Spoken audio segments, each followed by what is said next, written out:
Are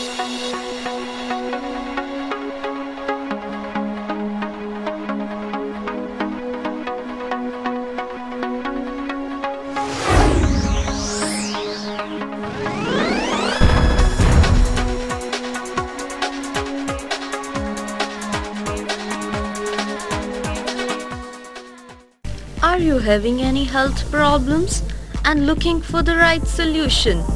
Watch Health A to Z, your total health solution.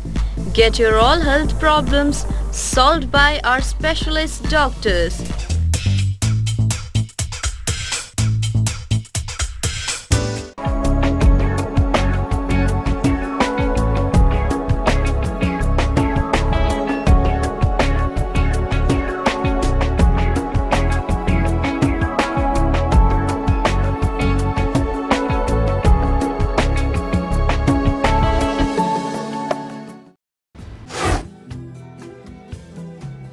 नमस्कार दोस्तों, आपका स्वागत है जी भारती के health A to Z show में।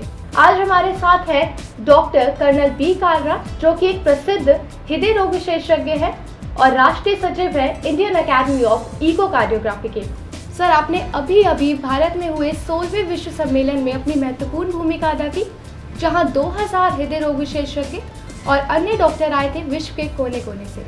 सर, आप हमें बताइए कि हमारे देश में हृदय रोगों की क्या स्थिति है। ज्योति जी, आपने ये बहुत ही अच्छा और अहम सवाल पूछा है। विश्व के कई देशों में, खास करके अमेरिका, डेनमार्क और अन्य विकसित देशों में, जहाँ हृदय रोगों की संख्या कम हो रही है, हृदय के कारण मृत्यु दर कम हो रही है, वहीं हम भारतीयों में और इस भारतीय उपमहाद्वीप में, और हम भारतीय अगर भारत के अलावा भी किसी अन्य देश में रह रहे हैं, तो उन भारतीयों की में हृदय रोगों की संख्या और हृदय रोगों के कारण मृत्यु दर बढ़ रही है। यह बहुत ही गंभीर विषय है। आज हम देख रहे हैं कि वेस्टर्न कंट्रीज़ में, जबकि हार्ट अटैक और एंजाइना एक एडवांस एज में होते हैं, 5th डिकेड में, 6th डिकेड में, 7th डिकेड में, यानी कि 50 साल, 60 साल और 70 साल की उम्र में जाके होते हैं, वहीं हमारे देश में हार्ट अटैक, एंजाइना और इवन ब्रेन अटैक बहुत ही यंग एज में हो रहे हैं। आप देखेंगे कि ये जल्दी ही नहीं होते हैं, यंगर एज ग्रुप में ही नहीं होते हैं, बल्कि काफ़ी सीवियर फॉर्म में होते हैं, यानी कि वेस्ट के कंपैरिजन में 10 से 20 साल जल्दी हार्ट की प्रॉब्लम हिंदुस्तान के लोगों को होती है। ये उनसे अधिक सीरियस और सीवियर फॉर्म में होती है। आप देखेंगे 30 साल का, इवन 25 साल का एक मरीज तो हमारा 18 साल का था, इसको कि हार्ट अटैक हुआ। यह वह उम्र होती है जबकि आपको देश का, अपने परिवार का, अपने घर का जो वजन है वो अपने कंधों पर ढोना होता है, और इस उम्र में अगर हार्ट अटैक हो जाए और आदमी क्रिपल्ड हो जाए तो एक असेट ना रहकर एक लायबिलिटी बन जाता है। हमको देखना है कि हम अपने देश के लिए, अपने परिवार के लिए एक असेट बने रहें, एक लायबिलिटी ना बन जाएं अपने आप को हार्ट अटैक और एंजाइना से ग्रसित करकर। सर, आपने बिल्कुल ठीक कहा, पर विश्व के विकसित देशों की तुलना में भारतीयों में हृदय रोगों की ज़्यादा संख्या पाई गई है, तो आप हमें बताइए कि ऐसा क्यों है। ज्योति जी, यह बहुत ही ज़रूरी है कि हम जानें कि हम भारतीयों में हृदय रोग की संख्या कितनी अधिक क्यों है।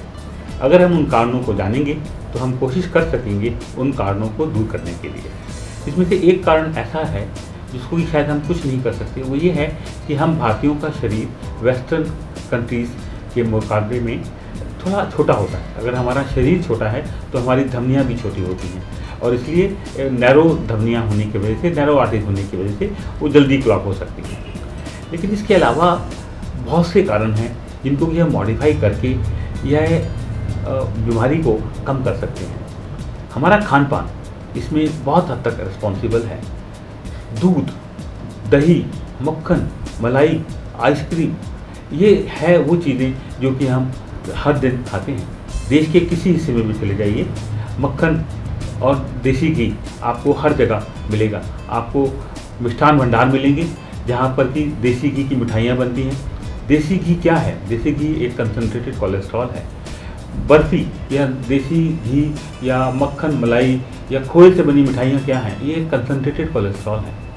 इनमें कोलेस्ट्रॉल की मात्रा बहुत अधिक होती है। आप देश के किसी कोने में भी जाएं, आपको मिष्ठान भंडार मिल जाएंगे, आपको मिठाई की दुकानें मिल जाएंगी जहां आपको खोए से बनी मिठाइयाँ मिलेंगी।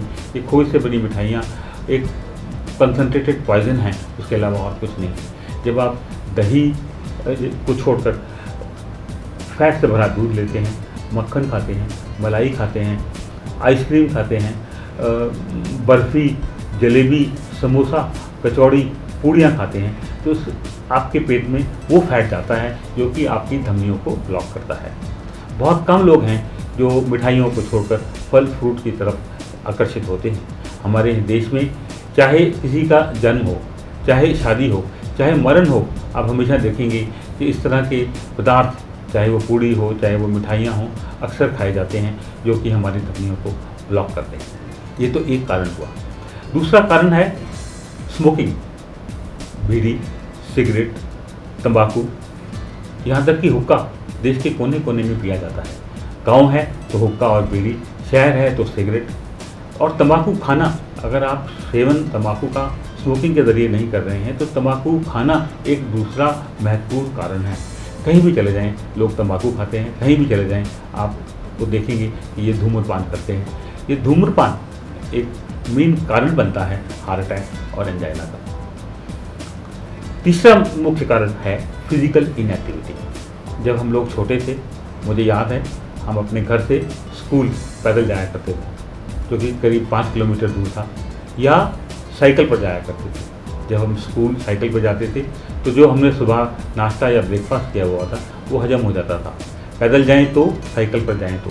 आज आप देखेंगे कि हर कोई स्कूटर, कार, मोटरसाइकिल, बस या मेट्रो में सफ़र करता है।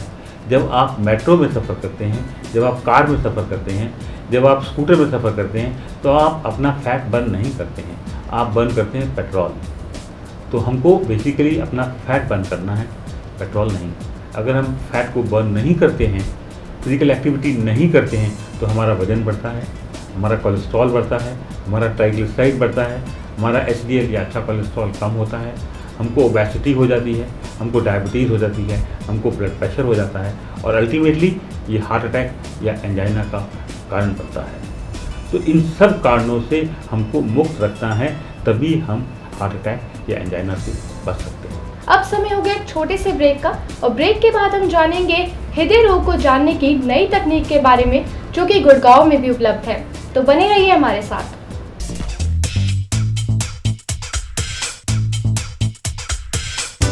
ब्रेक के बाद आप सबका स्वागत है। सर, आपने बिल्कुल ठीक कहा कि हमें पेट्रोल को नहीं, फैट को बर्न करना है।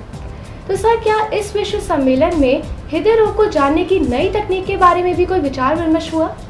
इस विश्व सम्मेलन में हृदय रोगों को अधिक अच्छे तरीके से जानने के लिए, उनको स्टडी करने के लिए एक नई उच्च किस्म की तकनीक के बारे में एक वर्कशॉप कंडक्ट की गई थी।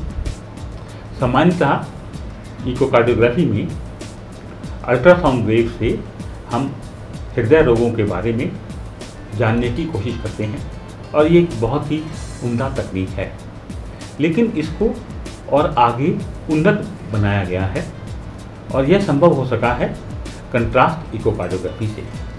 इस विश्व सम्मेलन में एक कंट्रास्ट इकोकार्डियोग्राफी के ऊपर एक वर्कशॉप भी कंडक्ट की गई थी। कंट्रास्ट एजेंट्स पहले भारतवर्ष में उपलब्ध नहीं थे और अब यह उपलब्ध हो गए हैं, जिनकी वजह से आज हम कंट्रास्ट इकोकार्डियोग्राफी कर हृदय रोगियों की पंपिंग कैपेसिटी, जिसको कि हम इजेक्शन फ्रैक्शन कहते हैं, बहुत ही प्रिसाइज तरीके से, बहुत ही एक्यूरेटली कैलकुलेट कर सकते हैं। इसके अलावा उन लोगों में जिनमें कि उनकी चेस्ट वॉल्स थिक होती हैं, मोटी होती हैं, जैसे कि ओबेज लोग हैं, या उन लोगों को जिनको कि सांस की तकलीफ हो, कि हम COPD कहते हैं, या वो लोग जो वेंटिलेटर पे हैं या ICU में एडमिटेड हैं, जो कि ठीक तरह से पोजीशन नहीं ले सकते हैं इकोकार्डियोग्राफी स्टडी के लिए, हम उन लोगों को बहुत ही उत्तम तकनीक से स्टडी कर सकते हैं। इसमें क्या किया जाता है कि जो छोटे छोटे महीन बबल्स हैं वो बबल्स इतने छोटे बनाए जाते हैं कि वो एक इंजेक्शन के ज़रिए हृदय में, पहले अगर हम नस में इंजेक्शन देते हैं तो right side lungs, right side में पहुंच जाते हैं, फिर लंग्स को क्रॉस करके वो लेफ़्ट साइड के हार्ट में पहुंच जाते हैं। इस तरह से आप राइट साइड और लेफ़्ट साइड दोनों ही हार्ट का स्टडी कर सकते हैं। जब ये लेफ़्ट साइड में जाता है तो आप जो हार्ट का मेन पंपिंग चैम्बर है, जिसको कि हम लेफ़्ट वेंट्रिकल है, उसकी बीमारियों को बहुत ही अच्छी तरह से अध्ययन कर सकते हैं। यह कंट्रास्ट का काम करता है और एक कंट्रास्ट होने की वजह से आप हार्ट की जो कैविटी है, हार्ट के जो वॉल्यूम्स हैं, हार्ट की जो पंपिंग कैपेसिटी है, उसको आप बेहतर तरीके से एस्टिमेट कर सकते हैं। यह ज़रूरी है कि किन्हीं कंडीशंस में हमको पूरा एक्यूरेटली मालूम हो कि हार्ट की पंपिंग कैपेसिटी कितनी है। अगर हमको किसी का बाईपास करना है, अगर किसी मरीज का वाल्व रिप्लेस करना है, जैसे हमने उसका एओर्टिक वाल्व डिफेक्टिव है, एओर्टिक वाल्व रिप्लेस करना है, एओर्टिक रिगर्जिटेशन की वजह से वाल्व लीक कर रहे हैं उसके वजह से, या माइट्रल वाल्व लीक करता है, हमको माइट्रल वाल्व रिप्लेस करना है, हमको हार्ट की एक्यूरेट पंपिंग कैपेसिटी को जानना है। अगर पेशेंट कैंसर की मेडिसिन के ऊपर है जो कि हार्ट की पंपिंग कैपेसिटी को कम कर सकते हैं, हमको पंपिंग कैपेसिटी को एक्यूरेटली जानना है। ऐसी स्थिति में या हमको मरीज को हार्ट की पंपिंग कैपेसिटी को इम्प्रूव करने के लिए CRT या बाई वेंट्रिकुलर पेसिंग करनी है और accurate left ventricular ejection fraction calculate करना है, तो इसको हम कंट्रास्ट इको के ज़रिए बहुत ही एक्यूरेटली और बहुत ही प्रिसाइजली कर सकते हैं। क्योंकि अगर आपका कैलकुलेशन सही है तो आप सही सर्जरी या सही मशीन दे सकते हैं। अगर आपकी कैलकुलेशंस इनकरेक्ट हैं तो आपका ट्रीटमेंट भी इनकरेक्ट होगा, और यह कंट्रास्ट इकोकार्डियोग्राफी के ज़रिए पॉसिबल हो सका है। सर, इस कंट्रास्ट इको, इस नई तकनीक के बारे में आपने हमें काफ़ी अच्छे से विस्तार से बताया और ये जान के खुशी हुई कि ये नई तकनीक अब गुड़गांव में भी उपलब्ध है। तो अब आप हमें बताइए कि इस नई तकनीक को और किन किन कंडीशंस में हम इस्तेमाल कर सकते हैं। भारत में कंट्रास्ट की अवेलेबिलिटी की वजह से अब कंट्रास्ट इको पॉसिबल हो सका है। कुछ कंडीशंस मैंने आपको बताई पहले, जिनको कि हम अब बेहतर तरीके से जान सकते हैं। इसके अलावा जब भी हार्ट के अंदर कोई क्लॉट जमा हो जाए, कोई ट्यूमर हो जाए, तो उसको हम अच्छी तरह से इसके ज़रिए पहचान सकते हैं और डिफ्रेंशिएट कर सकते हैं। इसके अतिरिक्त ऐसी कंडीशंस जैसे हार्ट में हाइपरट्रॉफिक कार्डियोमायोपैथी, तो उसका एक वेरिएंट होता है, क्योंकि हार्ट मसल डिसीज जब हार्ट के अपेक्स को इन्वॉल्व करती है, अपाइकल कार्डियोमायोपैथी कहते हैं। हार्ट के अंदर एक किस्म का डायलिटेशन हो जाता है हार्ट अटैक के बाद, जिसको कि हम एन्यूरिज्म कहते हैं, या हार्ट का रप्चर हो जाए जो कि किसी तरह कंटेन हो जाए, जिसको हम लोग सूडो एन्यूरिज्म कहते हैं। इन कंडीशंस को अब हम कंट्रास्ट के ज़रिए ज़्यादा अच्छी तरह से देख सकते हैं, डायग्नोस कर सकते हैं। यही नहीं, जो हार्ट के स्टडी के दौरान डॉप्लर सिग्नल्स होते हैं, उनको भी हम कंट्रास्ट के ज़रिए बेहतरीन बना सकते हैं। ICU में जहाँ की पेशेंट्स एक प्रॉपर पोजीशन स्टडी के लिए नहीं दी जा सकती, वो लोग वेंटिलेटर्स पे होते हैं, वो लोग ऑपरेशंस किए हुए होते हैं, उनके इंसीजन्स और स्टिचेस और बैंडेजेस बंदी होती हैं, और वेंटिलेटर पे होने की वजह से कई बार उनके लंग्स हाइपर इन्फ्लेटेड होते हैं। ऐसी कंडीशंस में हम उनके हार्ट को ठीक तरह से बिना कंट्रास्ट के स्टडी नहीं कर सकते हैं, लेकिन कंट्रास्ट देने के बाद हम उसको अच्छी तरह से स्टडी कर सकते हैं।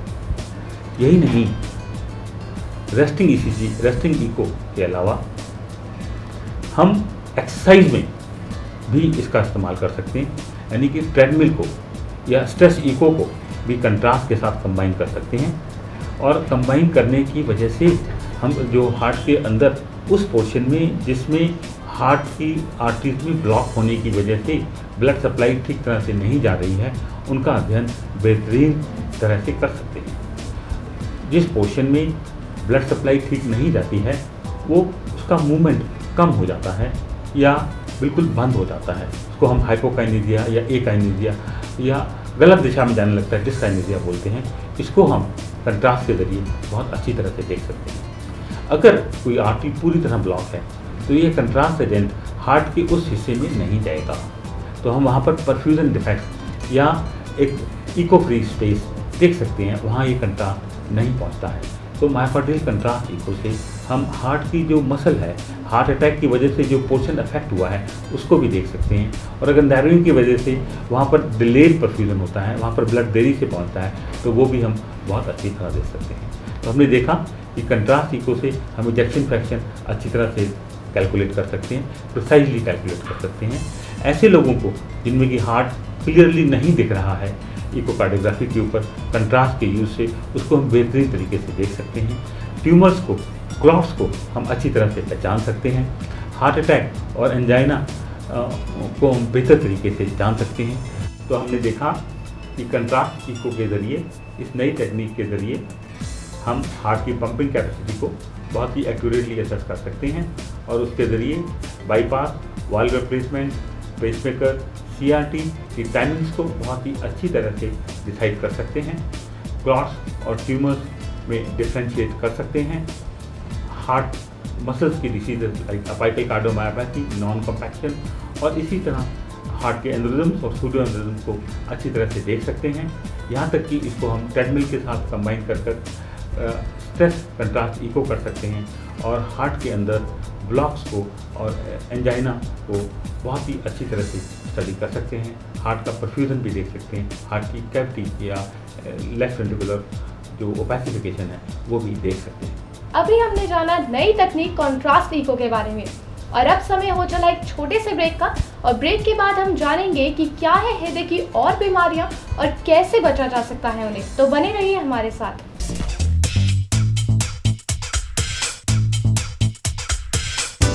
ब्रेक के बाद आप सबका फिर से स्वागत है। डॉक्टर सर, अब हमें बताइए कि हृदय की और कौन कौन सी बीमारियां हैं और कैसे इनसे बचा जा सकता है। हृदय रोग कई तरह के होते हैं। इसमें से सबसे भयानक और सबसे डरावना रोग जिसको कि आप और हम सभी जानते हैं, कॉर्नरी आर्टरी डिसीज या कॉर्नरी हार्ट डिसीज है, जिसमें कि हार्ट की धमनियाँ या आर्टरीज नैरो हो जाती हैं और उनमें ब्लॉकेज आ सकता है। यह ब्लॉकेज अगर कंप्लीट हो तो हार्ट अटैक का कारण बनता है। तो हार्ट अटैक और एंजाइना वो धमनियों के ब्लॉक होने की वजह से होते हैं, जिनको कि हम लोग कॉर्नरी हार्ट डिसीज या कॉर्नरी आर्टरी डिसीज कहते हैं। यह सबसे खतरनाक किस्म की बीमारी होती है। इसके बाद वाल्वुलर हार्ट डिसीज, हार्ट के अंदर 4 वाल्व होते हैं। ये वाल्व या तो नैरो हो सकते हैं, जिनको कि हम स्टेनोसिस बोलते हैं, या बहुत ही लूज हो सकते हैं, लीक करने लगते हैं, जिनको कि हम लोग रिगर्जिटेशन कहते हैं। हार्ट का एक वाल्व होता है माइट्रल वाल्व, वो अगर नैरो हो जाए तो हम उसको माइट्रल स्टेनोसिस या माइट्रल वाल्व की नैरोइंग बोलते हैं।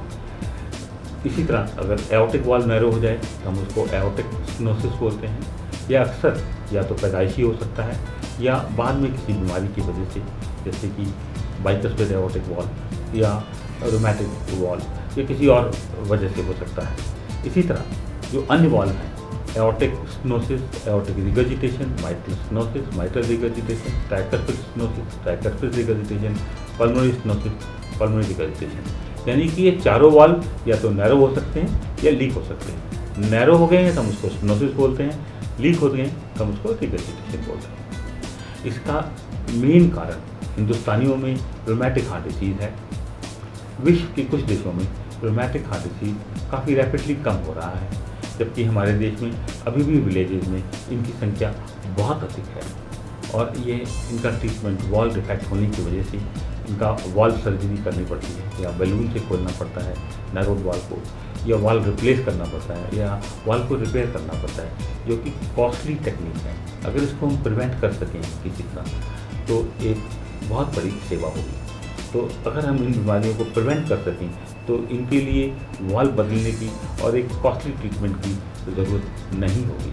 तो अगर हम कॉर्नरी हार्ट डिसीज़ को और वाल्वुलर हार्ट डिसीज़ को प्रिवेंट कर सकें तो एक बहुत ही अच्छी टेक्निक होगी। अगला जो बीमारी है वो है हाइपरटेंसिव हार्ट डिसीज़, यानी कि ब्लड प्रेशर की वजह से हार्ट डिसीज़ होना। ब्लड प्रेशर अधिक होने की वजह से जो हार्ट मसल है वो ठीक हो जाता है। वो कॉन्ट्रैक्ट तो ठीक कर सकता है लेकिन उसको रिलैक्सेशन में प्रॉब्लम होती है, जिसको कि हम डायस्टोलिक हार्ट फेलियर कहते हैं या डायस्टोलिक डिसफंक्शन कहते हैं। तो ये जो ब्लड प्रेशर है ये सॉल्ट की अधिक मात्रा लेने से, वेट ज़्यादा हो जाने से, नमक वाली चीज़ें अधिक खाने से, कई गुर्दों की बीमारी से, किडनी में इन्फेक्शन हो जाने से, किडनी की जो आर्टरी है उसके पतले हो जाने से, या जो रीनल आर्टरी स्टेनोसिस कहते हैं उसकी वजह से, या कई हार्मोनल इम्बैलेंसेस होने की वजह से यह हो सकता है। इसको भी अगर हम रोकें या कंट्रोल करें तो इससे होने वाली डिफरेंट कॉम्प्लिकेशन से बच सकते हैं। हाइपरटेंशन की वजह से brain haemorrhage, heart attack, angina, blindness, paralysis, kidney failure सभी हो सकते हैं। लेकिन अगर इसको हम प्रिवेंट करें, सॉल्ट इंटेक अपनी ठीक रखें, अपना वेट ठीक रखें, डायबिटीज कंट्रोल करके रखें, अगर अपने बीपी को मेडिसिन से पूरी तरह कंट्रोल करके रखें तो इससे होने वाले जो हार्मफुल इफेक्ट्स हैं उनसे बचा जा सकता है। एक अन्य किस्म की बीमारी है वो है कॉन्जेनिटल हार्ट डिसीज। ऐसी बीमारियां जो कि बचपन से पैदा होने के समय से शरीर में होती हैं, जो कि या तो साइनोटिक हो सकती हैं, जिनको कि हम ब्लू बेबीज़ कहते हैं, जो बच्चे हैं वो पैदा होने से या कुछ समय बाद से ब्लू पड़ने लगते हैं, या ऐसे बेबीज़ होते हैं जो कि ब्लू नहीं पड़ते, उनको हम एसाइनोटिक हार्ट डिसीज बोलते हैं। इसमें हार्ट के अंदर होल्स हो सकते हैं, ऊपर वाले पोर्शन में एट्रिया जो हम कहते हैं उनके बीच में होल हो तो उसको हम एट्रियल सेप्टल डिफेक्ट बोलते हैं। नीचे वाले पोर्शन में जिसको कि हम वेंट्रिकुलर सेप्टम बोलते हैं, उसमें अगर होल हो तो उसको हम लोग वेंट्रिकुलर सेप्टल डिफेक्ट बोलते हैं।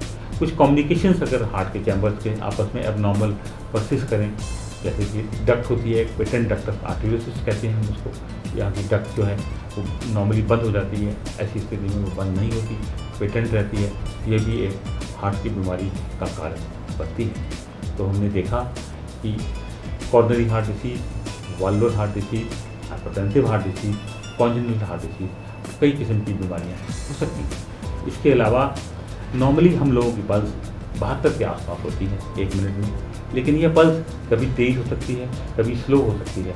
अगर ये बहुत ही स्लो हो जाए, 30 या 20 हो जाए तो आदमी का सर्वाइवल मुश्किल हो जाता है।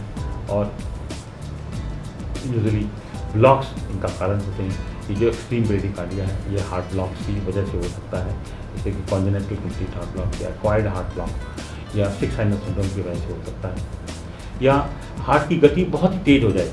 एक बार हमने देखा कि नॉर्मल से स्लो हो गई, अब ये गति बहुत ही तेज़ हो जाए, यानी कि अगर 72 की जगह 160, 200, 300, 400 की स्पीड से चलने लगे तो इसको हम टेकीकार्डिया बोलते हैं। और ये डिफरेंट किस्म के होते हैं, एट्रियल टेकीकार्डिया, वेंट्रिकुलर टेकीकार्डिया। कभी कभी ये हार्ट तेज़ ही ना चल के इर्रेगुलर भी हो जाता है, यानी कि रिदम जो है वो रुक रुक कर चलती है, जिसको कि हम एट्रियल फिब्रिलेशन बोलते हैं। तो इसका एक कॉमन कारण होता है, या मिसबीट्स की वजह से इस तरह की इरेगुलरिटी आ जाती है। तो ये सब हार्ट की रिदम की प्रॉब्लम्स होती हैं। Sinus bradycardia, sinus tachycardia, sinus arrhythmia, supraventricular ectopics, ventricular ectopics, arrhythmias, ventricular tachycardias, atrial tachycardias, atrial fibrillation, ये इन्हीं बीमारियों के रिदम की प्रॉब्लम्स के डिफरेंट कंडीशंस हैं। तो एरिथमियाज के अलावा इन सब को हम एक कार्डियक एरिथमिया में इंक्लूड कर सकते हैं। तो एक दूसरा ग्रुप हुआ बीमारियों का कार्डियक एरिथमियाज। इनमें से कुछ तरह के एरिथमियाज हम प्रिवेंट कर सकते हैं, जो कि अल्कोहल की वजह से होते हैं, जो कि स्मोकिंग या सॉल्ट एक्सेस लेने से ब्लड प्रेशर से रिलेटेड हो सकते हैं, या अल्कोहल लेने की वजह से रिलेटेड हो सकते हैं। तो इनको कुछ हद तक कुछ को हम प्रिवेंट कर सकते हैं। लास्टली जो है वो है हार्ट मसल डिसीज, यानी कि हार्ट का जो मसल है वो वीक हो जाता है। ब्लॉक्स नहीं है, वॉल्स में बेसिक डिफेक्ट नहीं है, एरिथमियाज नहीं है, लेकिन हार्ट मसल वीक हो गया है, जिसकी वजह से कि हार्ट की बीमारी हो गई है। हार्ट का मसल मोटा हो सकता है, जिसको कि हम लोग हाइपरट्रॉफिक कार्डियोमायोपैथी कहते हैं। उसकी वजह से ब्लड फ्लो में ऑब्स्ट्रक्शन हो सकता है, ऐसा हाइपरट्रॉफिक ऑब्स्ट्रक्टिव कार्डियोमायोपैथी में होता है। हार्ट नॉर्मल से बड़ा हो सकता है, डायलेट हो सकता है, इसको हम लोग डायलेटेड कार्डियोमायोपैथी कहते हैं। या हार्ट पूरी तरह से खुलता नहीं है, उसको हम लोग रेस्ट्रिक्टिव कार्डियोमायोपैथी कहते हैं। तो हार्ट मसल डिसीज हो सकती है, क्योंकि 3 किस्म की हो सकती है, हाइपरट्रॉफिक, डायलेटेड या रेस्ट्रिक्टिव। तो हमने देखा कि किस किस किस्म की हार्ट की बीमारियां हो सकती हैं। आने वाले एपिसोड्स में हम देखेंगे कि इन बीमारियों को हम कैसे पहचान सकते हैं, इन बीमारियों से हम कैसे बच सकते हैं, और इन बीमारियों के लिए क्या क्या तकनीक या इलाज उपलब्ध है। धन्यवाद डॉक्टर सर, आपने हमें काफ़ी अच्छे से बताया विश्व सम्मेलन के बारे में नई तकनीक कॉन्ट्रास्ट इको के बारे में और हृदय के विभिन्न रोगों से भी हमें अवगत कराया। तो अगले एपिसोड में हम आपसे जानेंगे कि कैसे हृदय रोगों से बचा जा सकता है और अगर ये हमें बीमारी हो जाती है तो इसके इलाज कैसे संभव है। तो आज के जी भारती के health A to Z show में इतना ही। अगली बार हम जानेंगे हृदय रोगों के इलाज के बारे में, तो बने रहिए हमारे साथ।